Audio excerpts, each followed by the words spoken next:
All right, everybody, we're live. I'm here with Ryder Lee. How are you doing, Ryder? I'm doing great. Thanks so much for having me on. Really appreciate it. We got a lot of stuff to get into here today, including my new documentary, Psychic Agent, the GATE program, Yeah. which will hopefully be available on Amazon Prime in the next couple of days. I don't know, a week. Hopefully, it's not going to be that long. It's already been quite a bit of time, Well, but keep checking back on Amazon Prime if it's not up by the time you're watching this. Just keep checking back, and it'll be up there at here's some point. here's what AI says about you. They said Ryder Lee is a multifaceted creative professional known as a podcaster, filmmaker, director, and were you a former country band member? No, Okay, that's what they're saying. You were a part of a country band in AI. They talk about your JFKX documentary, also A Clockwork Shining, which I know you did, and now the Psychic Agent Gate program. But they have you listed as a former country music band member. That's a conspiracy in of itself. I don't What's like up with country that? music. I don't even listen. I don't like country music. Does it look like I like country music and I would be in a Well, country band? country music is supposed to be a psyop in of itself. MK Ultra stuff. Oh So yeah, I mean the country music, the rap music, it's all intertwined and intermixed, and they all serve out their own types of agendas for the people, the types of people that listen to those. And there's nothing wrong with country music. I mean, it's just not my thing. I just don't like it. yeah, But it's nothing against the people that do. If you yeah. like whatever you want to like, if that's what helps you out and gets you through the day, then more power to you. It's just not my cup of tea. So But yeah, everybody it's that's joining, in the comments, me and Ryder are just gonna go for it. Put your questions in there, but if I don't take them right away, I'll get to them towards the end. I just want to get through this stuff and keep the narrative. And so your questions hopefully will be answered unless we've already answered them while we're talking. So we'll go through it. And I've already had someone saying they know everything about it. Charlie Kirk isn't dead. I don't know if I believe that, but that I'll keep my mind open. You never know with this crazy world. But so what I'm going to start with first to let you kind of lead off with it, Ryder, is I kind of want to know. Oh, it destroyed my notes.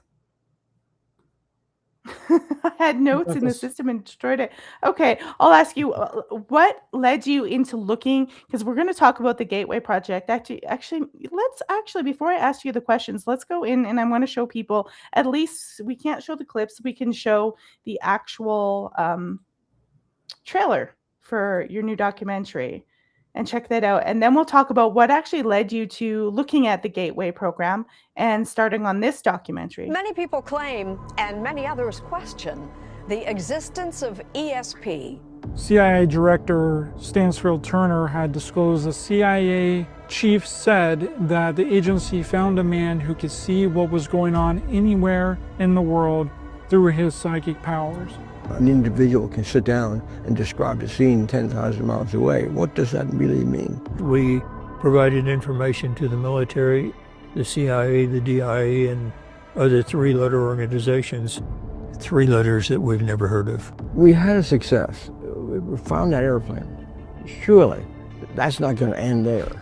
What more could this be used for? Could one get inside of someone else's head? The Russians were doing psychic spying, but they were also doing a program called Dalny Hypnos, and that is hypnosis at a distance. Can they handle this topic, without becoming overly emotional one way or another? I thought, the Army doesn't use psychics. Come on, that's crazy. If a person's belief system does not believe in remote viewing, nothing you do is going to change their mind.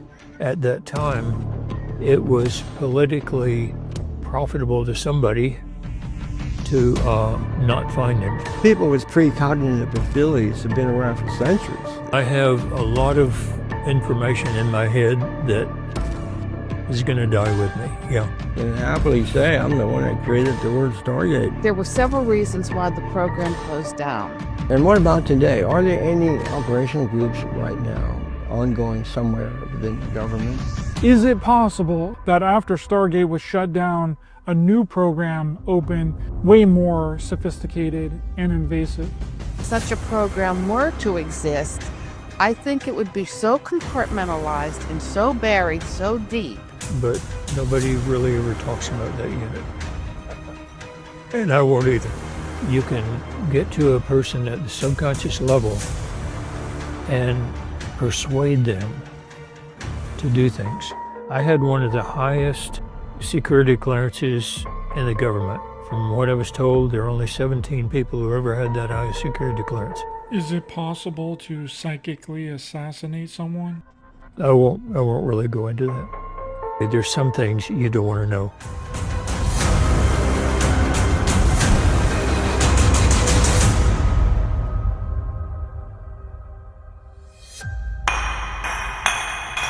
You're finally starting to remember. You should be hearing my voice. You should be hearing my voice. You should be hearing my voice in your right creeping me ear. out. I did hear your voice in my right ear. Good one. All right.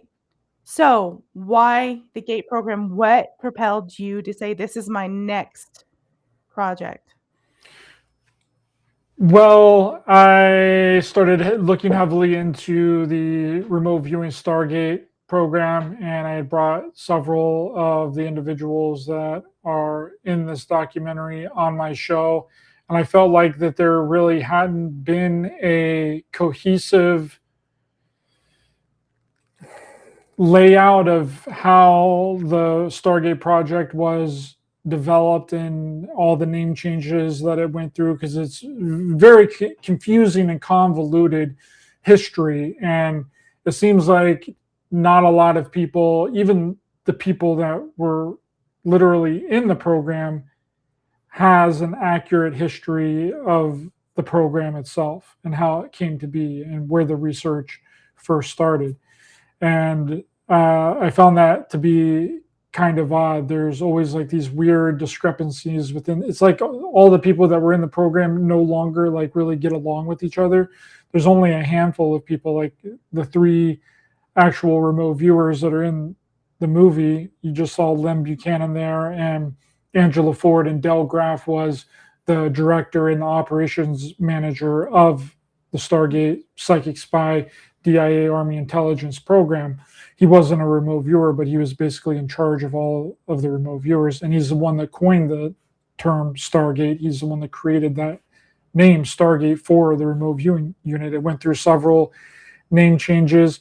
And I was like, I really need to get a comprehensive history of this program and get it onto film so that people can really understand how far back it really goes.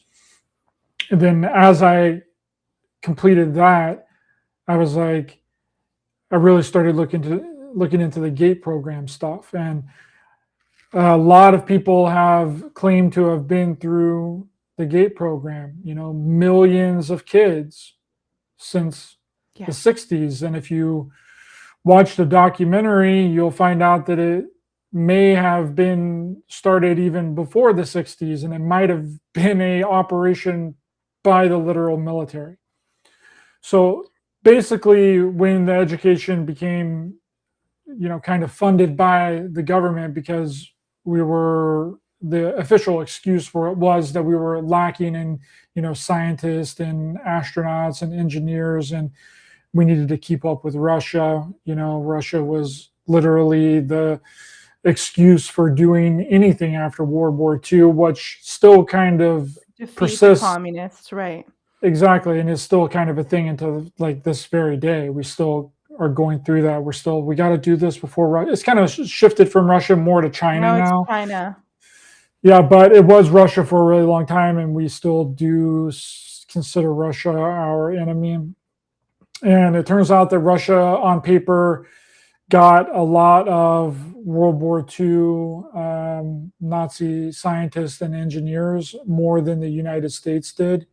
And they put them all on a train and brought them into Russia after the war, which was the Russian version of Project Paperclip. Not a lot of people talk about that because they don't know about it. We tend to just focus on, the United States and all the Nazis that we brought into the United States. But on paper, the Russian version of the Americanized Project Paperclip saw upwards of 6,000 Nazi officers, scientists, and engineers and their families entered into Russia after World War II, which is almost triple what the verified count was that came into the United States. Now, people claim that it was much larger. The groups of Nazis that came into the United States out of Germany was much larger than what was documented, and it very may well have been, right? But on paper, Russia got more of them. So this gifted and talented education stuff, when the government became involved, which had a lot to do with the Rockefeller Foundation and then putting standardized testing into public school. And this kind of really started when Russia beat us in the space when they launched the Sputnik. And this really freaked out the Eisenhower administration, right? And they thought, well, what's the best way to, keep up with the Russians? The best way to, how do we get all these, big time engineers? How do we get these people, the scientists and the inventors and all of that, the out of the box thinkers? Well, I know what we can do. We can control the education system. So if we get them at a very young age, we can bring them into the fold and then program them, and then they'll just follow along in whatever that we tell them, right? And the best people to do this to is children, right? So that's basically the Gateway program. That's what it was. Did it encompass anything else besides just for engineering? There's a bunch of distinctions here. The Gateway program is something completely different than the GATE program.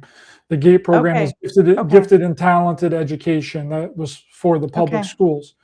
The Gateway program is the Monroe Institute, hemisync technology. Right. They are intertwined because people believe that they heard the Gateway tapes in public school inside of these gifted and talented education programs that they were pulled out of the classroom, taken to a separate building or a completely separate classroom. And many of them remember hearing the Monroe Institute Gateway tapes. That's what was played at the end of that trailer. You should be hearing my voice in your right ear. That's the Monroe Institute Gateway tapes. That actually spooked me out when I heard his voice say that. I was like, ew, I don't want to hear your voice in my right ear. I'm an adult, a child, easily very malleable, easy to manipulate.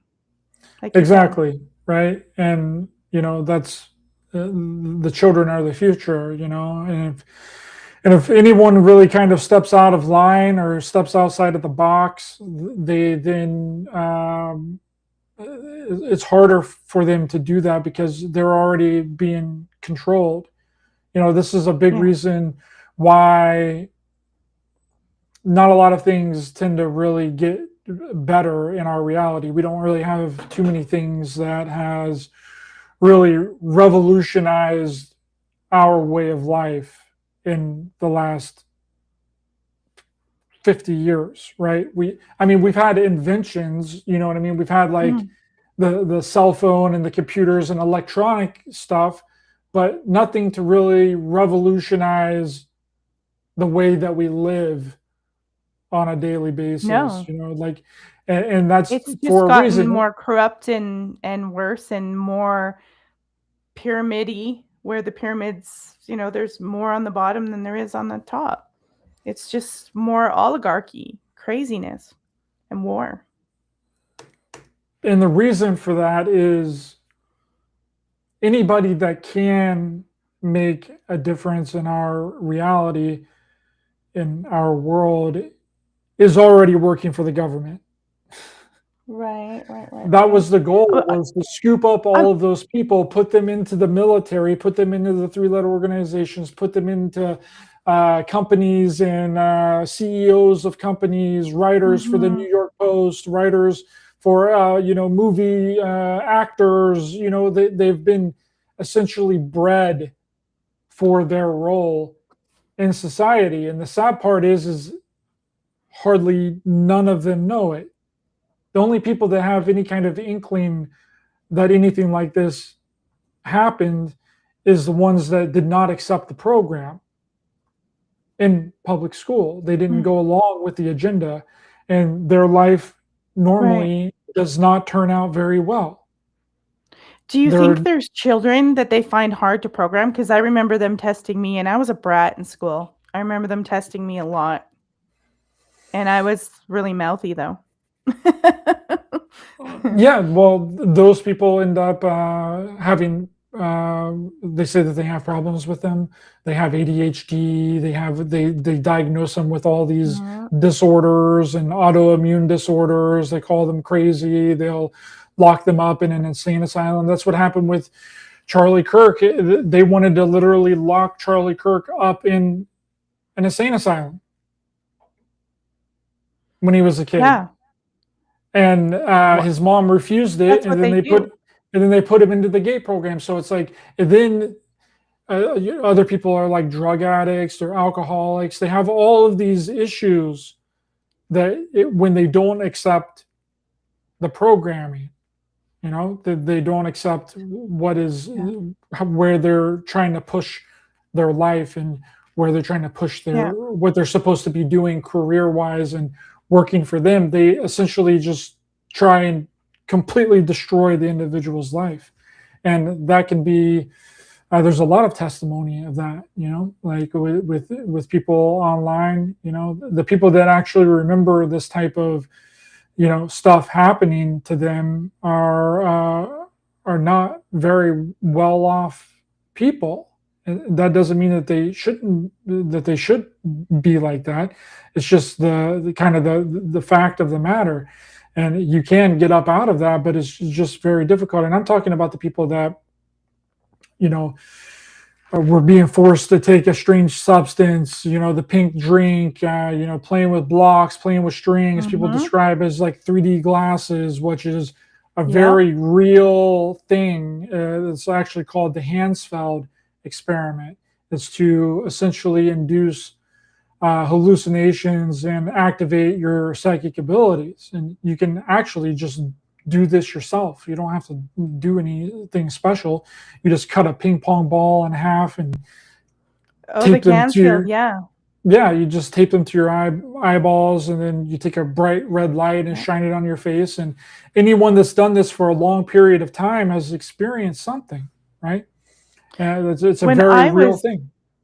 When I was really young in the province I lived in Canada, kindergarten was not mandatory. I skipped kindergarten, went right to grade 1, and I absolutely couldn't stand school. I was like, what? It felt really dangerous, and I don't know how to explain that. And now they try to like get them into like high, like preschools, like they're trying to get them younger and younger and younger. And I remember in the early 80s, I didn't have to go to kindergarten, and now they have to go full days. And sometimes they're trying to get them into special preschools. It's crazy. They want to take them from, I'm surprised they're not in the hospital taking them from the womb. Maybe they are. They might be. And the ones that slip through the cracks, the ones that don't really go along with the program, or they try to invent something that would revolutionize the way we operate as a society, their patents are buried under the National Security Act. No one will ever find out about it. And a lot of times they're killed, assassinated, or murdered for just trying to make a difference. The guy with the water car, suspicious death, the guy that literally modified his vehicle to get up to like 150 miles per gallon by adding an extra some type of thing onto the engine that made his car run way longer on 1 gallon of gas, ended up dead. All these main big time inventors that could actually do something about the way that we live, just their patents are destroyed. They're covered up, and the ones that don't go along with that and that attempt to keep doing it, they're then killed and assassinated, right? And that's just the ones that fall through the cracks. Everybody else is already working for the defense contractors. They're already working for the military industrial complex.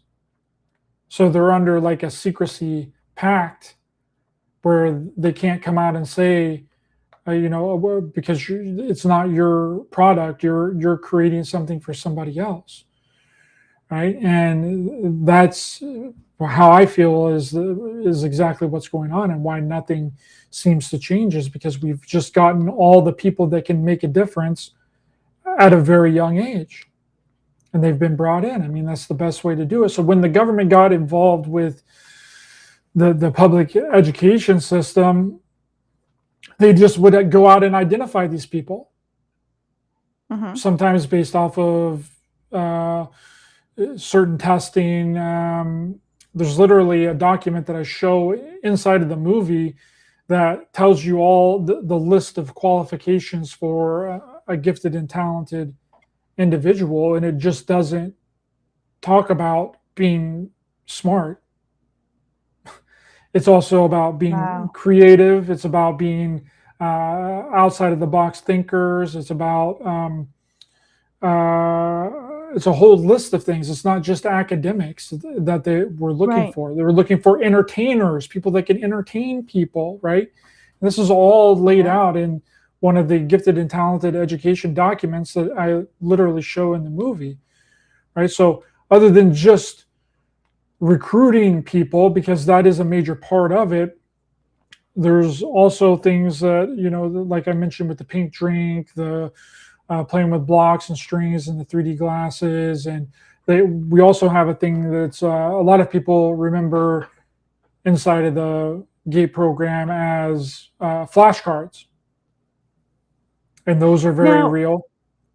In the documentary, someone kind of mentions, like, is it still operating? Kind of like MK Ultra, they closed it down, but is it still operating? I'm going to say an obvious yes, but you obviously cover that in your documentary about what it is today and what they're doing. Absolutely, it is. I actually had someone reach out to me and told me that some really strange things were happening with his children in school, and I trust this individual. I know them pretty well, and when they found out that I was making this documentary, they got in contact with me, and I talked to them on the phone for a while, and they said that this was, I don't know, 5 or 6 months ago, when I was actually in the process of making the movie. I was going to try and interview him, but he didn't want his identity to be revealed. Like a lot of people don't want their identity to be revealed. But scared. They're very scared because it's super terrifying. But the individual told me that his daughter came home from school one day and told him that every day for 2 hours, a black van shows up to the school and takes her and a handful of other kids, and they go to a separate location, and she called them like field trips, and this was happening every single day. And that but don't field trips have to have consent forms by parents? Usually parents know when field trips are happening, just as a parent and having done field trips. Right, but that's what they're telling the child to get the child to go, right? And that's what she's relaying to the parent, is that we go on these field trip. A black van comes, picks up me and a handful of kids, and then another really surprising thing that he told me that his daughter said to him was that every night these same group of kids all come and get her. They all come to her house, to their house at night, in the middle of the night, and get her out of bed and wake her up, and then they go and do stuff every night. She didn't detail what kind of stuff? I didn't have I think he might have told me, but it was like a meeting. They would have like a meeting or something, and this really disturbed him a lot. And when she said this, he immediately took her out of public school and put her into private school. So I don't know how much better Is private. private school better? I'm sure they can target private schools too. And also apparently homeschooling as well. There's a individual that commented on my post on my trailer video and said that she was in the GATE program, but she was homeschooled. And they would have these meetings like once or twice a week for gifted and So talented the education. parents were in on it, or they didn't know where they were being tricked. Because Well, some the people thing is, homeschool, and that some people homeschool, and other parents teach their kids too. well, that's the thing is the parents don't know. They think that this is a good thing. Oh yeah, they're. Right? The school says that your child's very talented, they're very smart, they need to be in this gifted and talented education class, and the parents don't ask any more questions other than that, and they sign the papers, and then boom, it's done. That's it. So, now You was just there get told any- your child Your- scored very high on this test. They need to be a part of a special classroom, or in some cases, it was kind of the opposite. And it depended on what part of the United States you went to public school in. You were given different reasons as to why you needed to be in this gifted and talented education class and be in this special class. Just like people were given different reasons as to what the pink drink actually was. People were. Do we know what it was for? That's the thing. No one really knows. I believe that it was personally some sort of drug. But some people were told that it was liquid vitamins. Other people were told that it was different kinds. In the audience, have the pink drink? Let me know in the comments. Oh, a lot of people did. A lot of people Now, did it. did you come across any actual real government documents or anything in your research that was actually disturbing, that really solidified your, your further investigation or your belief that this really happened and it was really nefarious?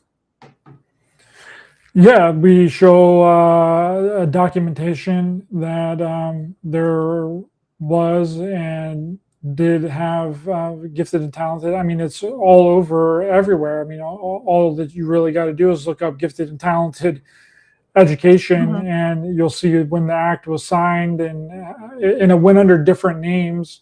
Every state had a kind of like a different name, but it all kind of fell under the banner of gifted and talented education. Some of it was called WASP.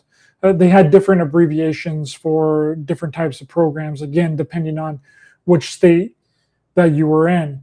But there is documentation that we show within the documentary that shows that literally the CIA has a file on every single child from preschool to your career.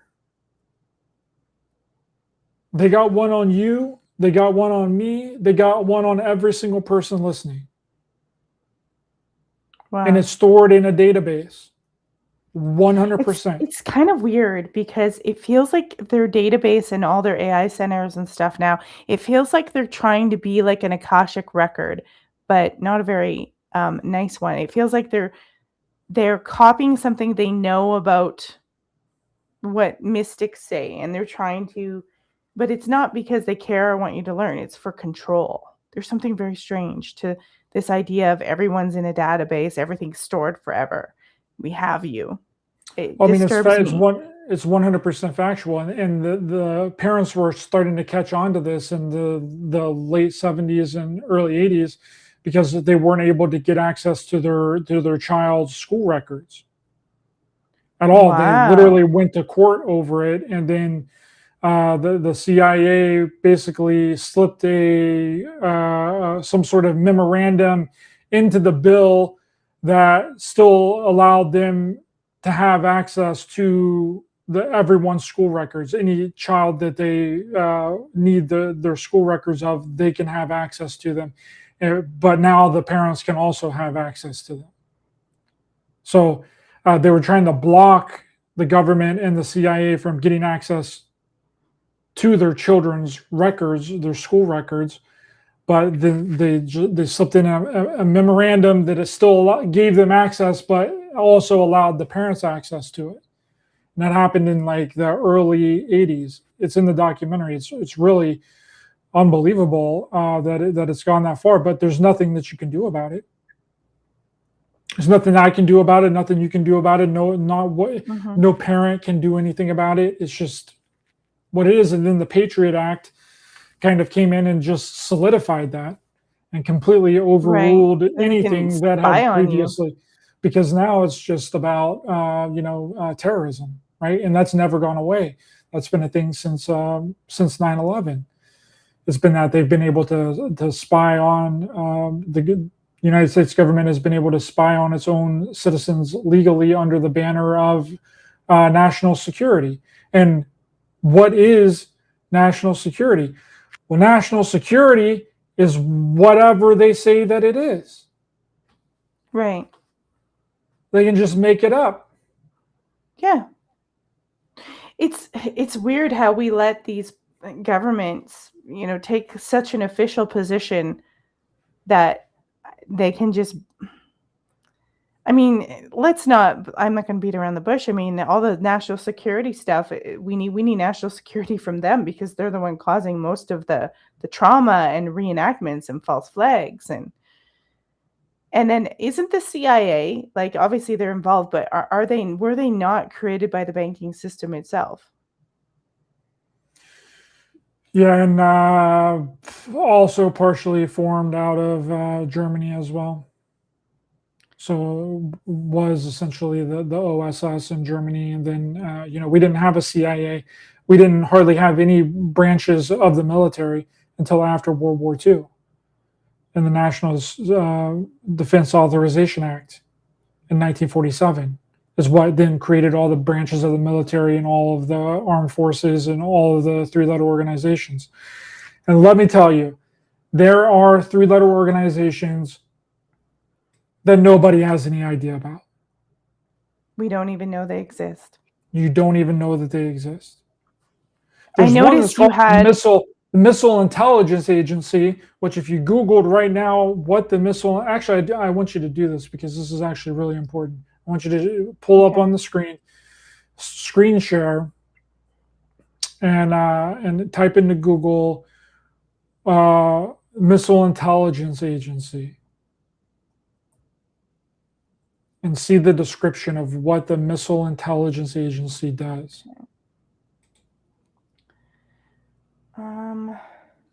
Gonna have to do, let's go here. We'll go here and we're going to share. Oh, this is going to work out, guys. I just didn't have a share screen sign set up. We'll I think it's going to share. Yeah, there we go. All right. So we have Missile and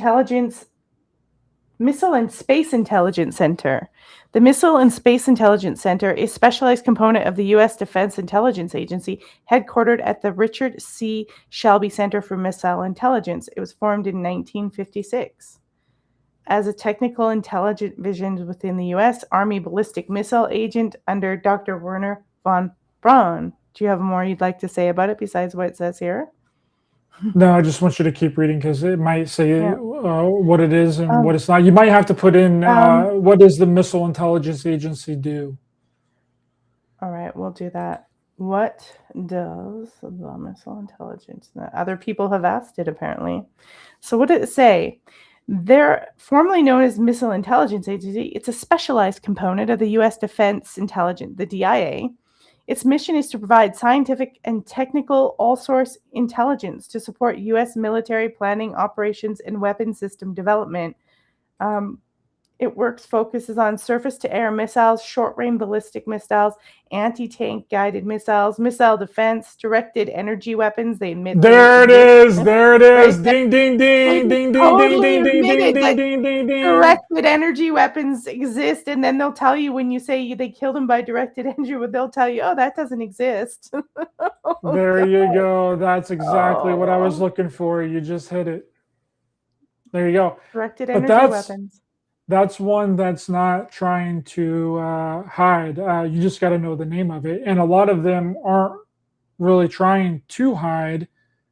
You just got to know the acronym and the name of them, and then you can type it in. If you just typed in, give me all of the 3-letter organizations, then it's just going to give you the Right. main ones, right? Give me all the militaries, it's just going to give you the main militaries. But there's several other militaries that are in operation. We just don't know about them. There's several other 3-letter organizations Right. out there running, doing different operations. We just don't know what they're called and exactly who they are. So we've essentially become the ultimate fascist machine. I mean, they're and the way they're doing it is so much more sneakier than anything that Adolf Hitler did. I mean, it's sneaky. Nobody even knows it's there. It's like a parasite that's invading, and you don't know it's in your body. Yeah, it's a black budget, zero congressional oversight, type stuff. I mean, some of it, and a lot of it is, like I said, is operating in front of everyone's faces. They just don't know what it is in order to look it up. So, the CIA takes the heat and the fall for a lot of things, and so does the FBI, which they much reasonably deserve a lot of the hate, but it's spread out between a lot of organizations that do not make the headlines and the ones that we have no idea about. Now, I'm going to ask you this question then. I kind of want to ease into the Charlie Kirk stuff because obviously we discussed that it's deeply connected, but you had a lot of compelling interviews and witnesses in your documentary. What was the most compelling interview or guest for you to interview? Like, what was the best interview you had that made you go, like, your hair stand up on the back of your neck, like, from their testimony? Whew, that's a rough one. We have several people in it. I'm in it, Del Graff, Lynn Buchanan, Angela Ford, Walter Bosley, Katie Page, and Jay Widener. And I don't think that it was anybody singularly. It was once everything came together. You know what I mean? It made a whole story. When all the pieces of the puzzle fit together, and that's my favorite part about making a movie, is watching everything come together in real time, and you're like, holy shit, this is it, this is the thing, and I just had goosebumps during the entire thing, because I'm kind of like I'm a puzzle maker. I like putting things together and inciting that emotional response out of people. That's what I've always liked about movies. I've always loved movies. I've watched tons and tons of movies and TV shows, and because it gives me that feeling, and I always want to try and replicate that the best that I can to get the viewer to have those types of chills when something comes together for them and they get that aha moment, like because it's really the documentary explains what's going on, but you still have to really pay attention. It's almost a 2-hour-long movie. Okay, I made it extra long because people like long things more now. Long form content more now, and and they were like, "I wish The Clockwork Shining was longer," and I was like, "Okay, well, I'll just make this thing as long as I possibly can." So the first around 50 minutes of the movie is really the history of the psychic spies and how the government became interested and how all that began and how that started. And then the next hour is really focusing and nailing down onto the gate program stuff. And I think that what really locked everything in for me was whenever I found the proof and documentation, because this is what I had an issue with as I was making the movie. Like, I had all these people's testimonies and I had what I believed was happening, but that's kind of all that we really had. It was like speculation and theorizing. Yes, these people did experience this, but how do we really prove it beyond that? And it wasn't until I found an actual document that proves that they were testing children in public school for psychic abilities. Yeah. And is it psychic abilities? Like we said, it's for a whole bunch of different things. You could be an asset, FBI, an assassin. You could be an actor. I mean, it's endless the amount of use they have for special children. They never got me. I think everybody has psychic abilities, personally.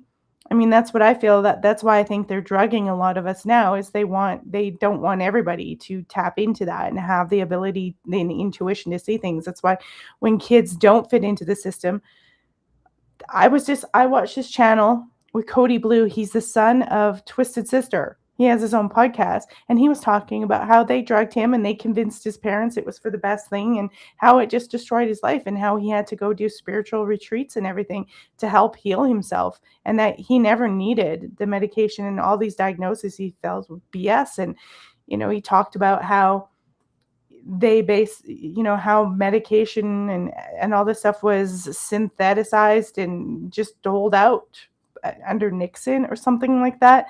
He just went into it, and how his life was so horrible and no one would listen to him, and they just kept upping his dose and downing his dose, and it made life worse. And I'm like, kids never needed this stuff before. What's going on? Well, because they want people drugged up, because when they're drugged up, they're more easily controlled. They want things thrown in their face 24/7. That's where the phones and the TVs and the instant gratification of getting everything delivered to your house, to the point that you don't have to go out and interact with society or interact with anybody anymore. You can get your coffee delivered, your groceries delivered. You can watch movies on your TV that are currently in the theater. You don't have to go to the theater anymore. And they want you drugged up and zombified out. That's just the reality of it. And that came from the MK Ultra programs directly. Literally, amphetamine, which is Adderall and Ritalin, it's one molecule off from Adderall and Ritalin, was tested and developed inside of the MK Ultra programs. And then what did they do? Oh, they're like, we'll diagnose your children with this disorder, and then we'll put them all on this substance that we developed out of the MK Ultra mind control programs. Yeah. And when you notice that all these diagnoses and the criteria keeps expanding every year. Your child got into a fight, he's got ADHD. Your child didn't do the homework, ADHD. And it gets more vague with, if your child doesn't display signs of ADHD, then that's actually displaying signs of ADHD. They're doing it like, they did with COVID. That's exactly what they did with COVID. They were like, if you don't have any signs of, if you don't have any symptoms of COVID, then that is a symptom of COVID. Like, what? That's like what does that even mean? COVID. Yeah. Well, it's all slow a joke. COVID. I remember my son was struggling in university, and they tried to suggest that I drug him in elementary school, and who flipped them the bird and told the teacher off? Me. And then when he was in university, I was here, he's adult. I was here in the United States, and his dad's girlfriend was trying to tell him, oh, you just have anxiety. That's why you're not performing or doing this stuff, and you're struggling, and trying to get him to take these kind of anxiety meds that are like meth. And I tore a strip. I told him, don't you dare touch those. I said, you don't have anxiety. You don't have ADHD. you're just maybe not interested in what you're doing. You're following your friends trying to do these programs in the university that they want, and maybe you're just not good at it and you don't like it. You're young. You can choose something else. You've got lots of options. And I got my mom to call.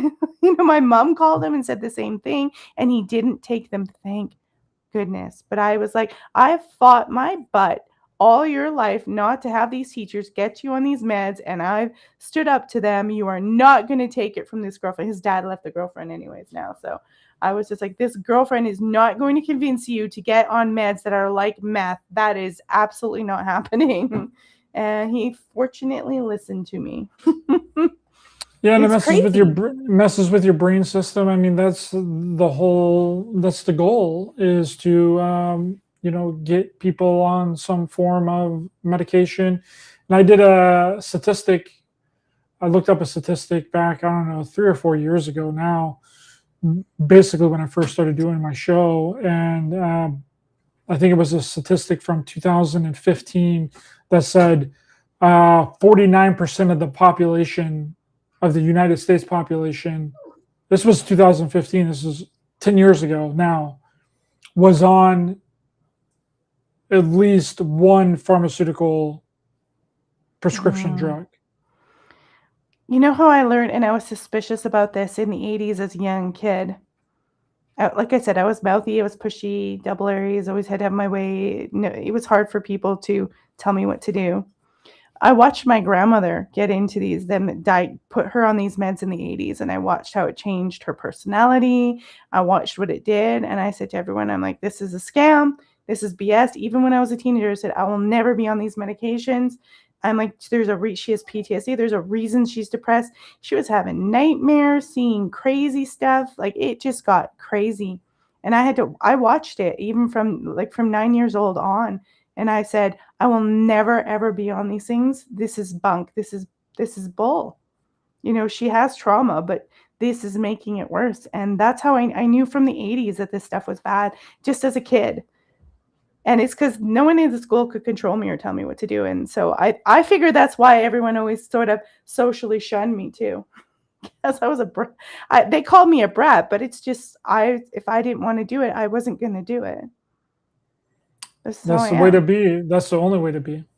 That's literally my admit, motto. I don't have a lot of friends for it, and I'm now, as an adult, I'm like, you know what? I used to be sad about it, but now I'm fine. I'm fine with it. I'm not medded up. I'm not crazy. And they try to convince me I am, but I'm like, no, sorry, I'm not taking those medications. And even after I had my son, postpartum depression, I just got up and I'm like, I'm going to go to the gym. I'm going to start structuring things. I'm not doing medication. I don't need to do, I just had to structure things, go to the gym, work out, eat less sugar, and things started to get better. I was like, no, it's not happening. It's just crazy what they're doing to our kids. And it's, as you just said with your numbers, it's gotten worse. Oh yeah, I guarantee it's definitely gone up in the last 10 years, especially during COVID and all the deaths just from overdoses and alcohol and drugs, and the self-harm rate jumped through the roof. So I guarantee it's even, and then you could just sit in your home and get a prescription delivered to your house because you couldn't go to the doctor's office. You would Zoom call with the doctor, and then they'll prescribe you your medication. Yeah. Now, it's coming out, so I want to kind of transition into Charlie Kirk. So whenever it does come out, I'll let the audience know. Just, guys, go to Ryder Lee's channel, Raised by Giants, if you want to keep up tabs, or follow him I think you're on Instagram and Facebook. Keep tabs, and like you said, keep searching. It's Amazon Prime for it. Support him. Buy the documentary. You get 2 hours of amazing content. But I want to kind of ease it into how this is tied into Charlie Kirk, Tyler Robinson, and all this crazy stuff that happened with the Charlie Kirk assassination, because I know you've been covering it at length in reels on your channel, and you've been doing a hell of a lot of good content. Where do you want to start? What got you pulled into the Charlie Kirk case? Oh man, where do we even start? The fact that a 30-06 cannot hit a man in the neck and not leave an exit wound. I guess that's a good start. That's the best start that you could possibly think of. It didn't make sense to me from the very beginning. From the moment that I found out that it happened, it did not make any sense. And then I just kind of took a step back from it. And I had initially, and I said to my girlfriend and my close friends that had called and talked to me during that time, once they found out about it too, they called me and I was like, there's no way this was from a rifle. If this was from a gun and it was a bullet, it had to have been up close. It had to have been somebody really up close with a handgun. Right. And then what do we find during the preliminary trial? The guy says Agent Hull, I believe it was, or the other officer that was on the scene, said that they found a handgun holster at the crime scene. And then not only that, there was actually another guy that was arrested. That's right. They let him go. But not Zinn, not just George Zinn. No, there it was another guy. Yeah, he it was was kind of fair-haired. Russell Kennington was his name, and he was arrested on that same day. Diligent Dennison has done amazing work on this on X, and he had a rifle. Now, apparently, the person that's claiming to be his mom contacted Diligent Dennison on X and said that it wasn't Russell's rifle, but the policeman is clearly carrying a rifle. If you looked up the photographs of him being arrested on the scene, the policeman is carrying a rifle. So whose rifle was it? And apparently he asked the person that's supposedly his mom, and his mom didn't have an answer. So they put out all of these patsies out there, and George Zinn, turns out that he worked for TPUSA. Just like the year before or something, like recently too. Yep, the year before in Arizona, going door to door and knocking to get people to try and vote for Trump. So it's this culmination of so many things that just does not add up in the least bit. And I do think that I do believe that Candace Owens does really good work in this regard. We would not know hardly anything about this if it wasn't for Candace Owens. Her research. And I'll tell you, when I first saw it, because I live maybe half an hour, 40 minutes away from where it happened, which is crazy that I would move from Canada to I feel like I'm in a lion's den somewhere here. But I was shocked. And when they said they were looking for this tranny killer, I was like, no, this is too much, because I already saw the fake narrative that was happening with Trump in 2024. Everything felt staged and phony and everything was crazy. And I was in with the mega groups online and I left them. I was like, you guys are nuts. They're wacko. And it's all fake. All their share out. They have it all calculated. All those influencers, it's all calculated share outs. And I seen, I'm like, this is weird. It's not, I bet you this is some kind of CIA thing. And then I saw his wife with that coffin and I'm like, oh my goodness, this is the most disturbing thing I've seen. And I'm like, okay, there's something way more to this than I know.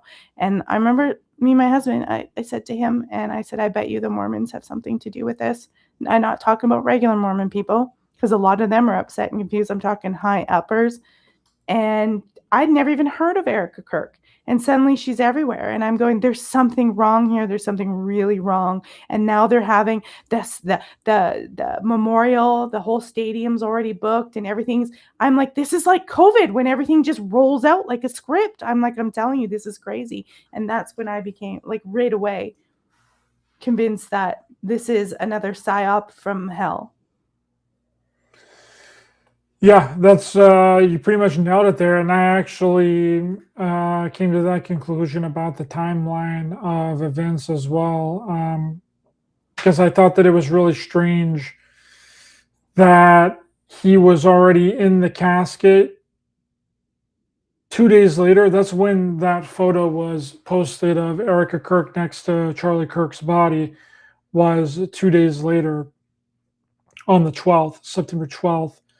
Is the official date that it was posted, and I brought that up. That video went viral. It went viral on X. It went viral on Instagram and on Facebook.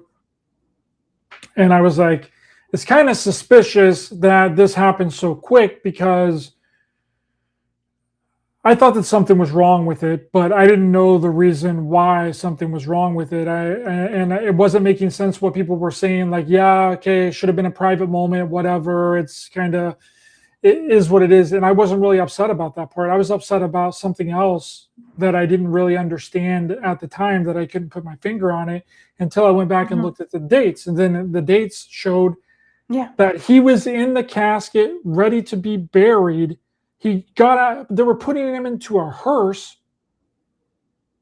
2 days after he had just been assassinated. So the biggest assassination, the biggest political assassination since JFK. I don't care what you say it is. And you're, and he's ready to be buried, and he's been in, the autopsy has been done already. You're telling me there's enough time to do a thorough autopsy for the highest profile assassination in modern times, in that amount of time, and get him embalmed and get him in a casket and get him ready to be buried? He's already in a hearse. But then Baron Coleman picked up on that. And then he found out that it wasn't even, the pictures weren't even taken 2 days after that. They were just posted 2 days after that. They were actually taken the very next day. In the Utah funeral home. In the Utah funeral, it wasn't even in Arizona. I think there was a guy, sorry, I can't remember your name. I think it was Dylan. He was saying that's probably why he thinks Charlie's not dead, because the body looked weird. People were questioning the hands at the time, like what's going on? And it's the timing. It's just like I said, like COVID, they roll it out, all this stuff, all this news, documentaries. I'm like, wow, that was really quick. Who does documentaries that fast? Like, I'm like, this is kind of weird. I go, it's almost like central casting. Like if someone's coming from some central agency that's had this plan for a while. And when I saw that and it come out so quickly, I'm like, oh my goodness. And I felt it right away. I was like, this is too fast. There's something wrong here. Well, Candace had just mentioned on her last show that she had gotten reports that the hospital that Charlie was taken to was cleared out hours in advance before he was even shot. They cleared out the entire hospital. They transferred all of the patients inside of the hospital. Like the weeks before, or days before, even. No, it was that same day, but it was still hours before that this even happened. So someone had some foreknowledge to be like, get all of these people out of here. Like, how are you going to get them all out within 10 minutes, 10, 15 minutes? That's how long it took for them to drive. It would have had to be mass coordinated.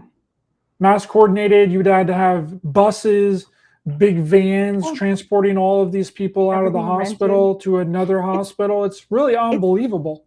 It's like when Jim Jones fled with his crew to Guyana and Jonestown. They did it in less than 24 hours. All those like thousands of people on the airplane. I said, I'm sorry, that takes coordination. You don't just go, oh, someone's writing some articles about me. Let's go, guys. Less than 24 hours, 1,000 people on flights all the way to a jungle in South Africa. I'm like, no, I'm sorry. That's not how things happen. That's some coordination with some higher powers.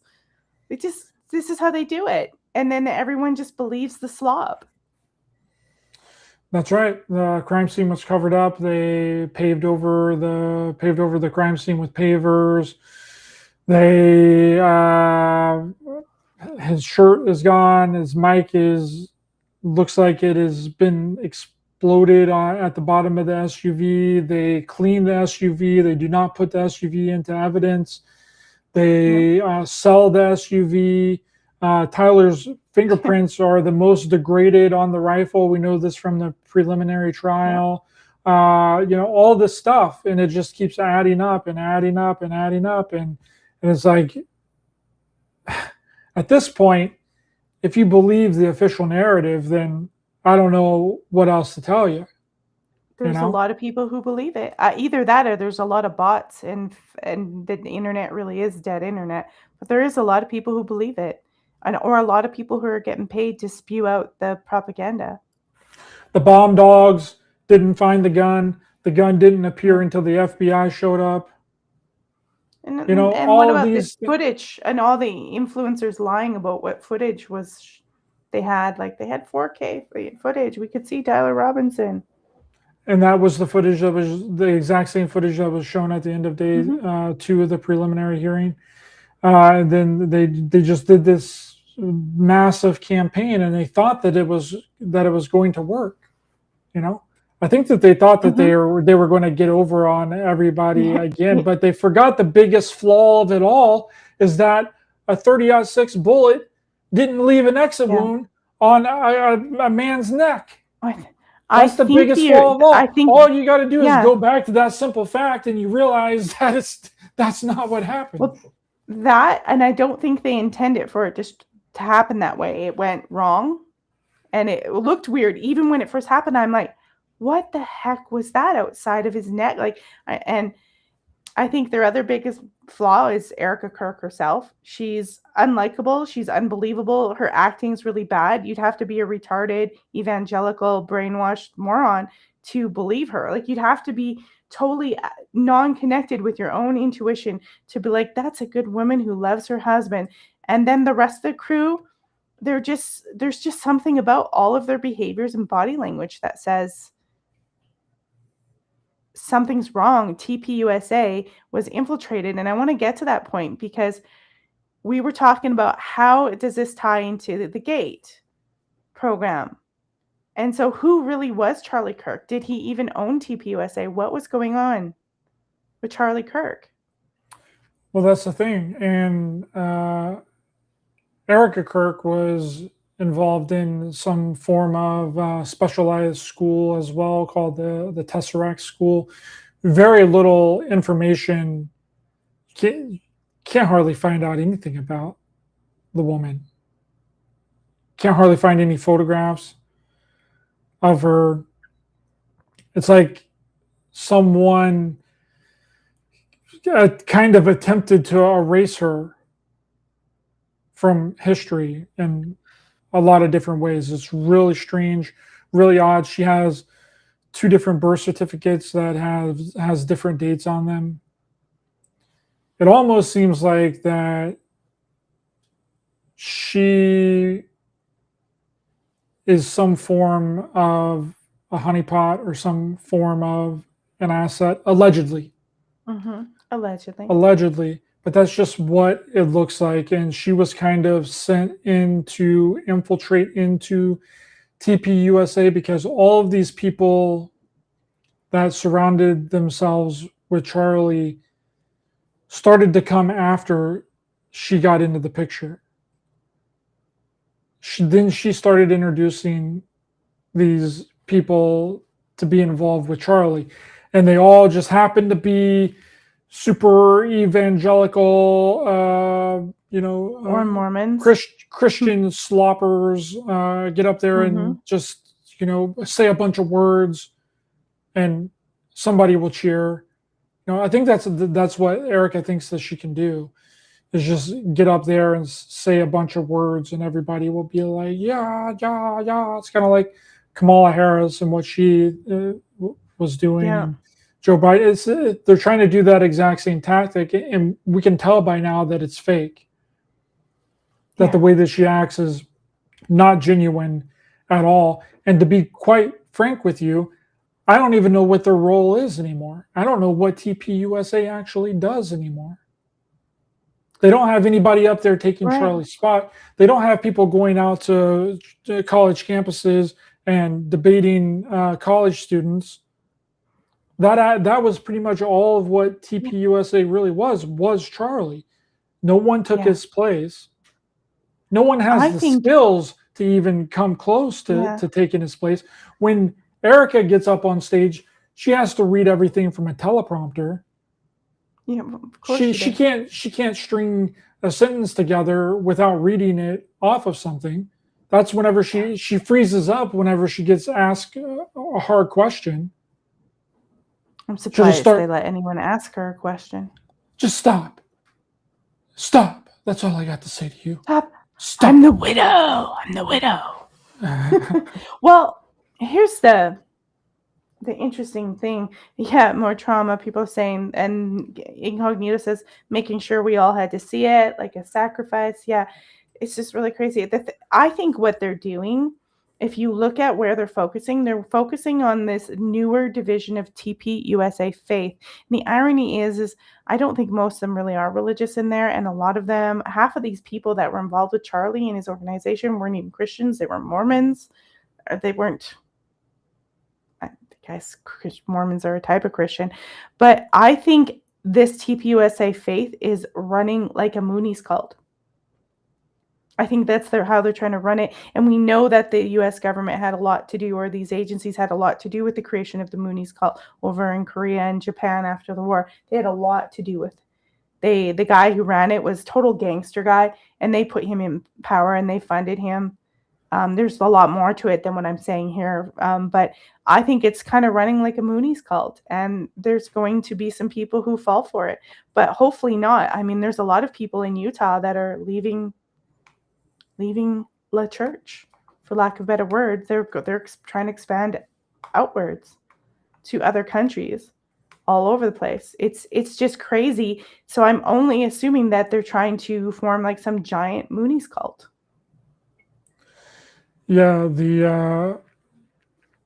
I mean, you can just see the way that they speak, that they're coming from an inauthentic place. I mean, all you got to do to be a Christian thought leader is have charisma and know a little bit about the Bible, and you just get up there and you just put a few things together that God is love, and if love is God, and if you don't love God, then God won't show you love, but if you love God, then God will show you all the love. You know what I mean? Like, they just keep going on and on about the same thing, not really even saying anything. Or like, it's so spiritual when your pastor starts trashing Candace Owens, trying to make you hate her. I'd be like, okay, what's spiritual? Why do we have to talk about Candace Owens in the church? Like, who? Like, these are obviously attack dogs. This is propaganda.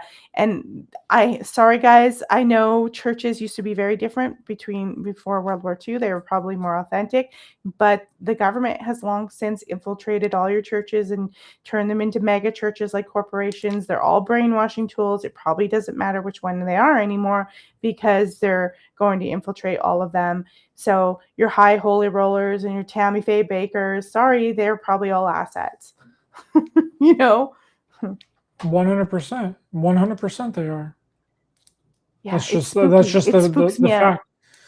That's just the facts of it. You want to get a charismatic person in there to lead the people, to get them to donate to the church, get a tax exempt status. You basically don't have any government oversight. You can essentially, do whatever you want. And it's just, it's become this religious mafia. That's what it is. And Christianity already has a built-in fan base. And this isn't me, bashing Christianity. If Christianity works for you, perfect. I got no problems with you. If you think that it betters your life, great. You're good in my book, right? But you already, when you're a Christian influencer, you already have a certain section of the population that already subscribe to everything that you're going to say. Yeah. And that are already always going to be there to defend you. The Bible thumpers, the people that take the Bible at face value and believe every single word that it ever says, instead of looking at it as an allegory and parables and and stories Mhm. explaining a bigger meaning or an Yeah. astrological phenomena, or that has to do with the zodiac and the seasons of the year, and the death and resurrection is Yeah. actually the seasons of the year that we go through. Yeah. They look at it as all Literal. literal. And that was decided on purpose in the Council of Nicaea that it would be literal, but I don't think it was ever meant as literal. You know, and I was doing a show the other day where I was talking about Jesus as the sun god, and this Christian, oh my God, this guy that was a regular just came at me in the audience, and I gave him a little time out. He'll probably not be back, but I mean, it's written all over it. It's written all over all the icons of Jesus that he's literally a sun god. He was literally adapted by, paganism and the Roman Empire. It's all there. And like I say to people, I'm like, these archetypes don't die. It's just when we go through these aeons, these 2,000-year periods, they just transform. That's it. And we're always going to have these institutions that try to take control of these archetypes and energies so they can control the people. And I was like, I don't know, hopefully we're coming up age of Aquarius. Hopefully people actually really do become independent thinkers. I think there's a lot of people who are, but I still see a lot of people who clearly just can't get with that. They just can't let go of the sort of herd mind that makes them get on their knees and worship human beings. Because it's so ingrained into them at a young age. It's another trauma response, and then they end up reverting back to it, even though that they know inherently there's something wrong with it, because a lot of it does not make any type of sense whatsoever. And then you use the same book to constantly reference itself. You're not allowed to use any other books outside of this one book to verify that this book is real. That's not how investigations work. Could you imagine if you were doing an investigation and all you could do is reference a stack of one papers? Yeah, that's it. That's it. Now, that's all you can do. Charlie Kirk was probably gated. I'm assuming that he was chosen for something. Yes, because he was highly intelligent, and so he plays into this with Erica Kirk and all this. It's like players on the stage. Yes, I believe that he was in a program, a GATE program, gifted and talented education school, and this was an entire school that was dedicated to gifted and talented children.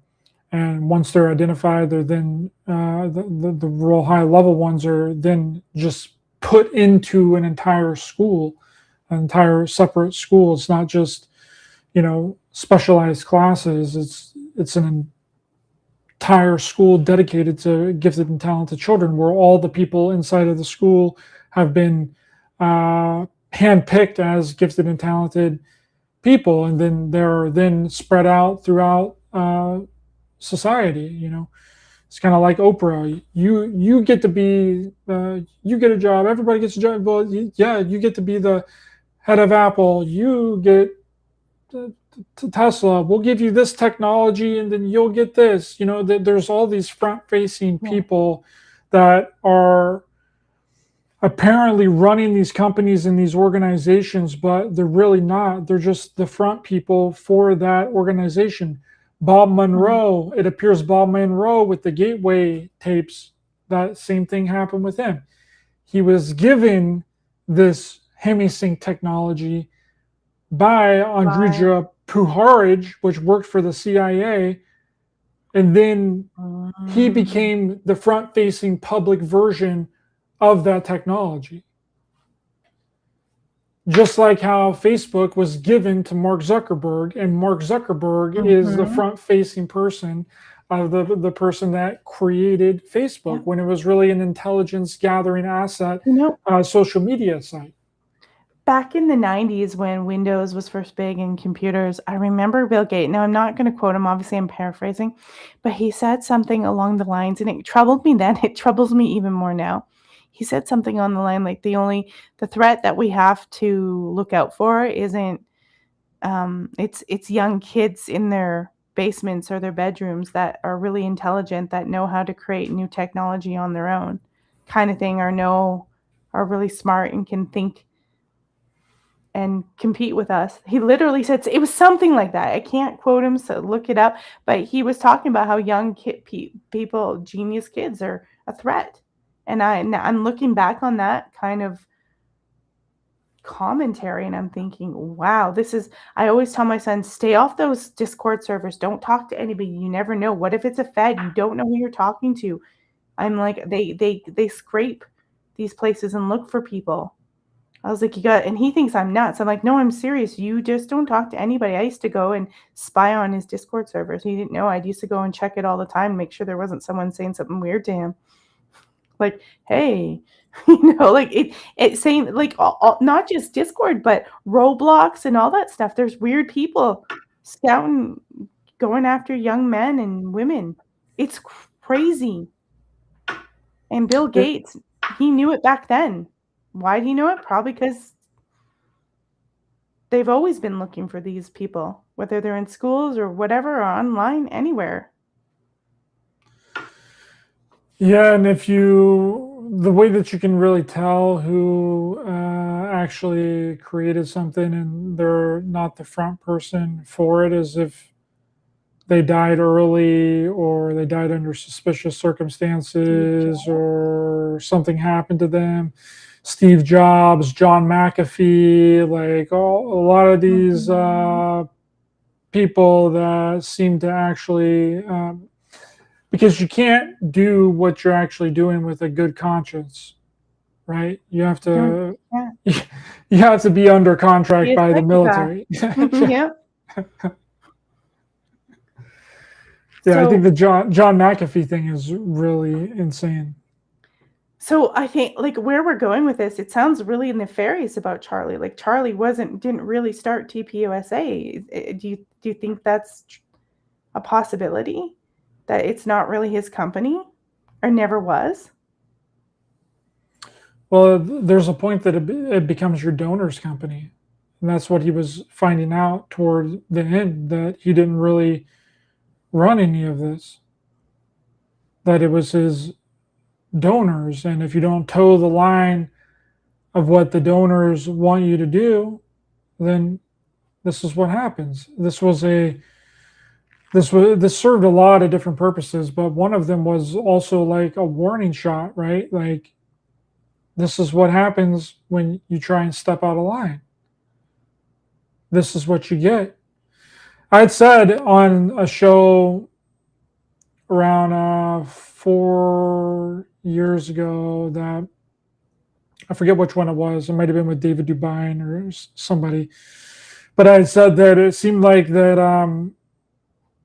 we were getting back into assassination season. That was getting ready to wrap back around. And then what do you know? We Charlie? Before Charlie, before Luigi Macron or whatever his name is, Macaron. Oh, Mangione. Mangione, my bad. Yeah. These people with weird names. Because that guy who he allegedly assassinated, apparently, and now correct me if I'm wrong, was supposed to testify or something in a case that had to do with insurance companies, and that they think that somebody wanted to take him out. Yep, and then it just becomes this. We've circled back around to the kill your political opponents if you can't do anything about them, and if they've gotten too big and they don't do what you want them to do. And blame a furry. The furry thing. The minute they said it was a furry, I'm like, nah, no, it wasn't. This is total CIA. Fed, whatever it is, military crap. The minute they said it, and it's sad. So maybe Charlie thought it was his company. I mean, I'm just his parents. There's a mystery here with his parents. I know they stopped him from being medicated, but it just seems like they are not even aware of what's really happening. They seem to just be like thinking we're all nuts. I would like to hear from his parents. I do want to know what his parents think. So I think that we haven't heard anything from them. Are they still alive? Do you know? Yeah. I think they were weren't they at the preliminary? I I think don't they think might have so. changed. I don't remember the judge. Maybe they were, and the judge didn't introduce them, or the judge could have said Charlie Kirk and family, but the only person that he formally introduced from that side was Erica Kirk. Right. Well, and So, but it's he could have just said Charlie Kirk and family, including Erica Kirk, and that could have included them. But yeah, I don't know. I would really like to hear from them and what they think about all this for sure. and the other interesting thing is, according to Candace, that after assassination, that Andrew Colvig guy comes on and says to her, "It was supposed to be you." What and now she's saying she could have handlers. Do you think, I don't know. I don't how is Candace, that's a good question. How is Candace getting away with doing all this information without someone trying to do her in? I think they got bigger fish to fry than I mean, we're in don't the really middle of care a about it. war. We're in the middle of a war right now, Mhm. and public opinion has completely swayed against Trump and the Republican Party. You know, they've Trump's approval rating is abysmal from where it was when he first took office. He hasn't lived up to hardly any of his promises. He refused to. He said that the Epstein files, that there was nothing in them. The Epstein Democratic hope. thing. Yeah, and it just I think that they have other issues because they got this thing. They got it in the bag. I mean, there's absolutely no way that. I mean, I don't want to. I really don't want to say it because I don't really want to see it happen. I really hope Right. that something happens with the defense and they're able to get through to some Mhm. of these jury people in the trial and they have some kind of sense about them or something happens. But it seems like the FBI and the state is just Ah, they're just keep going and keep going and keep going, and they'll bring out more witnesses up onto the stand to verify that the person in the yeah. footage, person in the surveillance Well, footage is Tyler Robinson, even though that you can't prove that it's Tyler Robinson. and they know that, okay, so they know they did this experiment decades and decades ago. And if you're in a room of people, like say I'm in a room with a bunch of jurors, and I'm part of a jury, and who knows, it could plant jurors, and everybody says, "Yeah, that's Tyler Robinson." You will, even though you're looking at that and you're going, that's just blurry, that doesn't look like Tyler Robinson, because 10 other people in the jury or whatever says, "Yeah, it looks like Tyler Robinson to me." You'll probably more likely say, "Yeah, that looks like Tyler Robinson." They know this psychology. Yeah, I forget what the name of that study was, but it was done with in a lab setting where they brought a bunch of actors in to say something, and I think it was they did it with lines and with like circles, and then with different shapes, and then everybody, like 10 other people, would say that a circle was really a square, and then Yeah, all those like, that's people so were simple. actors. That Yeah. simple of a thing where you're like, "No, it's not." What are you talking about?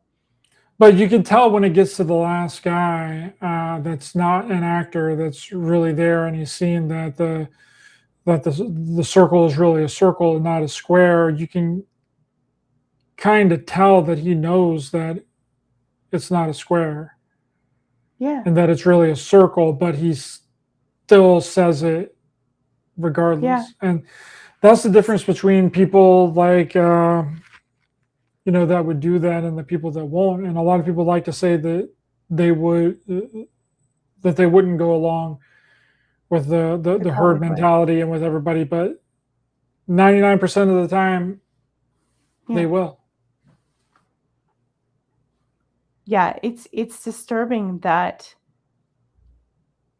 I can't even, sometimes I feel like the more I watch it, I might detract more of it. Like I'm trying not to, I don't go on X. I'm trying not to. I'm like, okay, let's do the show because this is good, because people need to know what the education system is about and what they've done and how they're medicating us. And this case is totally a fraud. But I also, if I spend too much time, I'm just like, I don't want to make it my world. Like, that's why I didn't cover too much about it, because I don't want to get obsessed and make it my world either, because I feel like we're getting pulled into another speculative crazy. And it kind of, I don't know, this could be getting a little metaphysical, but it almost feels like they have to have so much of us agree with it at some level, and pull our minds in. Yeah, and I think that a lot of people have, fallen victim to that as well. And there are people that will be like, oh well, it's fake. The whole thing was fake. But that's the easiest way to stop any further inquiry into the Right. entire thing, right? That stops every single question that you could possibly have about the scenario dead in its tracks. There's no Yeah. conversation with anybody after they bring that up. You can't have a dialogue with somebody about something when they immediately go, it's faked. It was a free Masonic staged play. Charlie wasn't Right. even really there. It was a 3D holographic simulation. Well, I don't believe that. That's for sure. I mean, that was real. That was real. But that's where they're going to try and take this to the But Sandy Hook level. That's what they really yeah, want, is to get this to the Sandy Hook level, like what happened with Alex Alex Jones and all Jones. that. I'm saying the Sandy Hook was blah blah blah blah blah blah, and then they're Oh trying to no, do it's that real. exact same thing with this, and they're going to try and get a lot of people caught up in this. And if you want to believe that, then I mean, that's your belief. You know what I Well, mean? But it's not if that it's if not you that I keep think going it's on, not it's not that I think it's not real. It's that I think they need our upset and our emotions to kind of keep pushing it forward, though what they want, the outcomes and the authoritarianism, they kind of need us to be upset and angry about it. If you can look at it and be calm, it's okay. But if you're upset and angry and you're arguing online with people and you're not focused, I think they want that. There's something about, I guess you could call it loose, you could call whatever you want, but they want us to be upset and outraged at each other and arguing, and it's part of the chaos that they create from these assassinations or these, all the politics. I mean, we've been dealing with this on crack for over 10 years since Trump came down that escalator. It's just been the craziest politics I've ever seen in my life. yeah, it's a really strange, and because you can get caught up in the whole thing and then start. I mean, I recently this happened to me. I looked at the enhanced footage and I thought that the enhanced footage wasn't the same footage that was Mhm. shown in the preliminary hearing. I thought that it was different footage because appeared to be a highway sign that was really blown up. And there appear to be cars moving in the foreground of the enhanced footage that Candace Owens released. And I looked at it, tried to rack my brain with it. I'm like, this doesn't make sense. How is it so big? And I got on Google Earth and I started looking at Google Earth, and none of it lined up. The highway sign was a quarter of a mile away from the top rooftop of the Losey building. So I made a video on it and it blew up. It got a lot of views. It really blew up. Mhm. And the very next day, someone emailed me and was like, hey, you did the setup wrong. You were looking at the Google Earth from where the individual was positioned on the roof, not from the POV of where the camera was set up. Of the filming. Yeah. Yeah, that's where I made the mistake, and I jumped the gun on it, and I shouldn't have, and I made it, another separate video apologizing and taking responsibility But for the mistake that that's I good made. ethics. That's good ethics. That means you are willing to admit your mistakes. We need more people like that, you know? Yeah, and it felt like that I was taking a really big L, but there wasn't any other way for me to do it. I had to do it so that I felt better, that at least people knew, and it was an honest mistake. Like, I just did not think to look at the POV from the camera for some reason, and it wasn't lining up with where he was on the roof, because there also appeared to be a building on the roof that wasn't there. You know what I mean? So, but it was all from Mm, the perspective of the angle of where the surveillance camera was being shot from, that made everything appear bigger inside of the frame because it was So- enhanced and zoomed in and made the highway sign appear bigger, and it made it seem like the Right. building that was right in front of the Losey building was actually a building on top of the Losey building. So there was just a lot of confusion and it was a pretty big mistake, but I made it and put it out there, and that's all that I can do.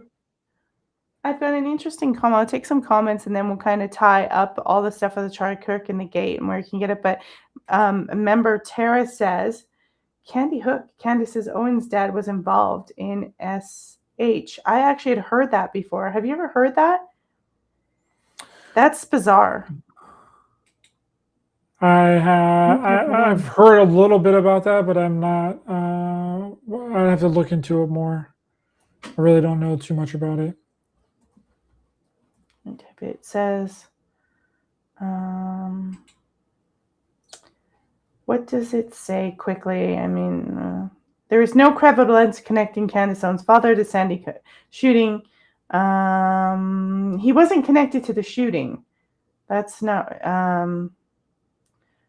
He was in security or maintenance in Sandy Hook. That's what they're saying. These claims are speculative. They can't verify it, but some people are saying that he was in some kind of security at the school or something. So can't verify that. I'm going to go way up to the top here. I'm going to scroll through everybody's questions. I told them I'd take them. So Dylan, who was here, he's a Gen Zer. He says Tyler Robinson didn't kill Charlie. I know everything about it. Charlie Kirk isn't dead. What do you think of that narrative? I think I mentioned it. Yeah. That's a way to get people to stop asking questions, to shut up, to shut the conversation completely down, and then get people on the Sandy Hook narrative so that they can turn around and prosecute and then bankrupt people that's been talking about it. Perfect. And he says, is tell everyone about Agenda 2030 and Project 2026. I don't know how that would mean that Charlie Kirk is alive. I don't think so either. I think they'd be more than willing to sacrifice some of their people, and they do all the time. I mean, what's his name just got arrested there? Tate brothers, and like Andrew Tate's dad was a linguist for the CIA. Oh, but that was fake too, Melissa. You didn't know that? Was it? What, his arrest? Yeah. Everything that happens now is fake. You haven't picked up on that by now? I didn't know it. Fake. It looked like, The footage was fake. Immediately when it came out, it's fake. I swear. Oh. So Tara says something really interesting about the gate. He said facts and gate kids are having shared reoccurring nightmares. Did anybody mention anything about shared and reoccurring nightmares? Yes, it's called Mall World.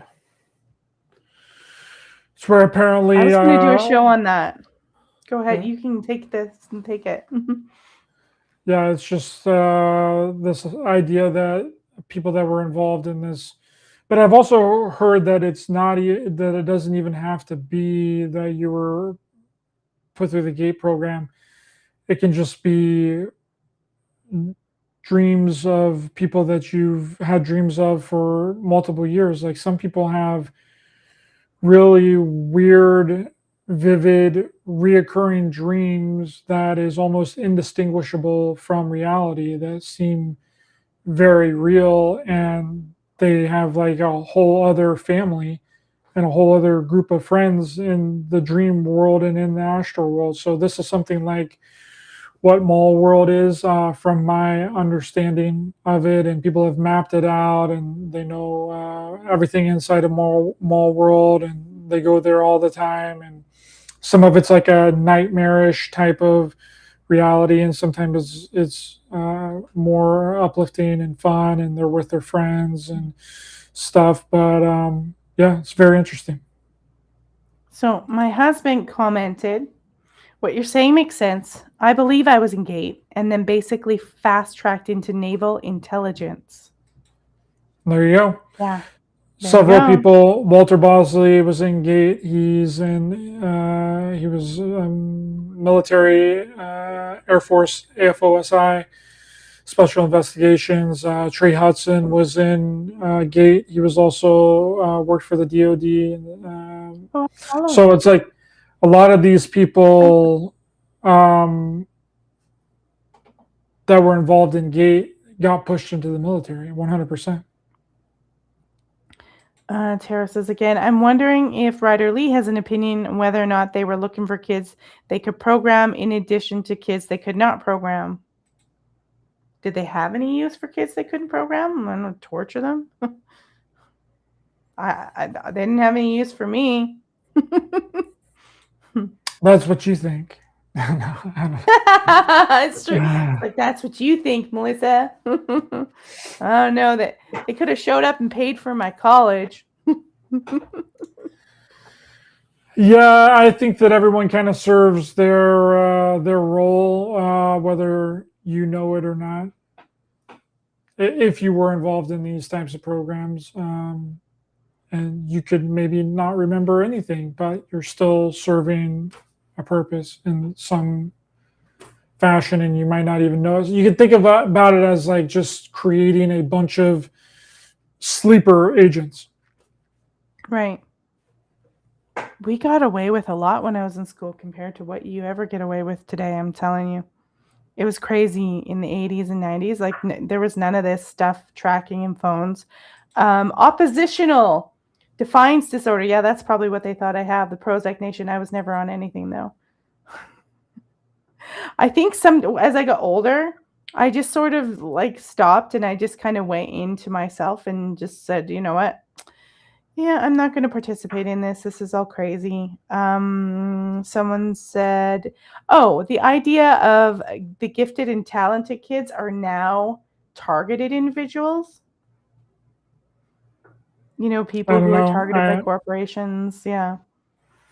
I think that it is possible. I mean, they do have technology to do something like that, but I don't know if everybody that claims that they are a targeted individual are actually targeted individuals.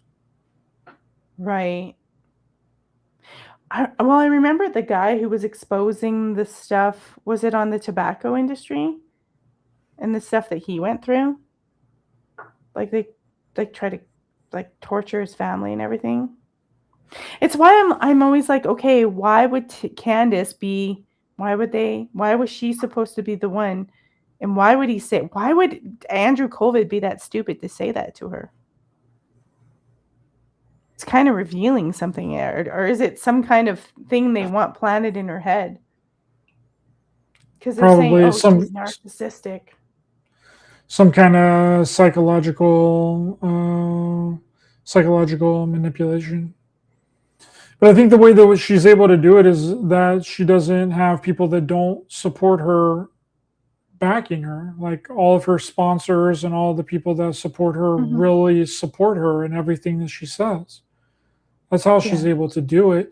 And you can tell the difference, not just based on somebody's family member or their husband or who their dad was. It's when they're speaking. Do you believe what they're saying? Do you believe that they're an honest individual? What is the feeling that you get when you listen to them speak? Does it feel like that they are telling the truth? That's the most important thing. Doesn't matter who someone's dad is, who their brother is, who their family member is, what their family member did in the past or whatever. It's how you feel when you listen to them and the words that comes out of their mouth. Does it seem authentic? And that's how you can literally judge off of everybody. Well, I guess it depends, because there's some people who think Erica Kirk feels authentic, and I think they're crazy, but they could kind of counteract with that, because there's nothing authentic about her. I mean, every speech she's done, especially the one with the baseball cap, I mean, it just gets weirder and weirder. It's just not how a wife who is grieving would behave. And I don't care about everyone grieves differently. They don't grieve that differently. Nobody grieves like that. Sorry, not a real authentic person. But some people seem to think that she's authentic. So I don't know I what don't to know. say. I don't know who. I haven't seen anybody that thinks that so far. I want to ask you one other thing about the gay program, because they're saying kids that they couldn't target for program. Tara's kind of bringing that up, but there's some people who were targeted, who were manipulated. They went through MK Ultra, and when the person that did this stuff to them died, it was kind of a release. Have you heard that? That sometimes you could kind of go out and start talking about it after your whatever handler is gone or something, they die, that it's not as powerful in your mind that something happens. Have you heard anyone say stuff like that? No, I've never heard that before, but it I could think make I heard sense. that Kathy lady say something like that. If my husband's in the audience, I think she said something like her captor or whatever died, and that helped her, be able to reprogram normal or something like that. It's bizarre because there's a tie between you and the handler. There's an emotional tie between you and some of the people. And it's like if somebody in your family dies and then you're able to finally move on or do therapy or do things that you never were before because that person's gone, I guess. Maybe you had a bad relationship with your mother, who knows? I guess it's that concept. I mean, it could be. I don't know. I haven't really. I've never heard that before. I'll have to check out that interview. Yeah, I would. Yeah, I know she was just on with Roseanne on Chris's show. I have to go check that out still. Interesting stuff. Me and my husband kind of think Roseanne might be MK Ultra. We're not sure. She'll definitely get up there and say anything that she's ever heard before. she's just like the Muslim Brotherhood runs Hollywood. I'm like, oh, come on, Roseanne. Yeah. When I heard that, I was like, I don't think that they do. But I'm not going to say any more on who runs it because I don't want to get us in trouble. So is there anything else like that we forgot to cover that's really important about the Charlie Kirk case and the gate stuff that you kind of want to get across, and then let people know where to find you? Well, when my documentary comes out on Amazon Prime, please give it a rent or a buy on there. It should be within next week. I've got my fingers crossed for the next week at some point. We don't know when it's going to be exactly. We've been waiting a while. I've been heavily promoting it for a long time. So hopefully it'll get a really big release, and just mark out your day, mark out your evening when it releases, because you're going to have to sit down and really watch it and really dive in, because it's a lot of information. If you thought that this was a lot of information, it's way more than this, and it's crammed in to around 2 hours worth of runtime. So you get your pen and pad, your notes on your phone out, and start taking notes, because it's really consolidated and it moves really fast. The information is coming at you at supersonic speed, And I didn't that's why I didn't ask too much questions, because I didn't want you to reveal too much, because I want people to go see it. But to finish up, did anyone ever say anything about what you can do to protect your children, or what to be aware of? Like, is there any way, or are we just stuck in a system and it's SOL? Does anyone tell you any solutions to these problems, or is it just nihilistic doom? Don't put your kids in public school. Yeah. So my husband says about Kathy saying that, she says, I don't think she meant it like a spell is broken, more like it's easier to break the program if you're removed from your programmer. Makes totally sense. Roseanne Barr's awesome. I'm not going to get into that. You're allowed to love Roseanne Barr if you want to. She just kind of doesn't say a lot of things that are factual sometimes. And that's that. Well, yeah, don't put your kids in school. If your kids are in school and the teachers start approaching you and they start trying to get you to drug them, you need to know that that's BS. Like, you need to take charge of your child's welfare. Yeah, I would try and get involved as much as I could inside of the public school. I would try and know what is going on a majority of the time. But that's another part. That's another layer to all this is that they don't want you to know. You know what I mean? They want to be able to do whatever they want with your children. They want to put them on hormones. They want to put them on drugs without the parents' consent. They don't want to let the parents sign for anything to do whatever they want with the child. You know, your child is essentially a product of the state out of 8 hours a day, 5 days a week. Okay, that's what it is. And so the best way to do it is just be involved and try and figure out what is going on. But most people they just don't have the time. You know, they're working 9 to 5 jobs. They the school bus, or they pick them up from school. They take them to get something to eat, or they make something to eat. And by the time all that's done, they're getting them ready. Their homework is done, and then it's time for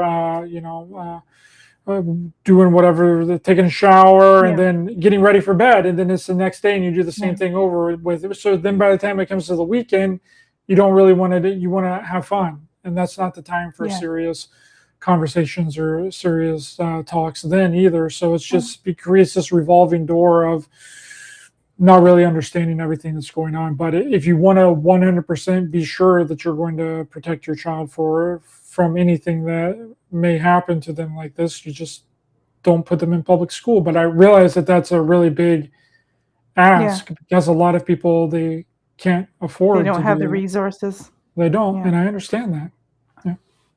Can you repeat the name of your documentary again? Someone in the audience asked.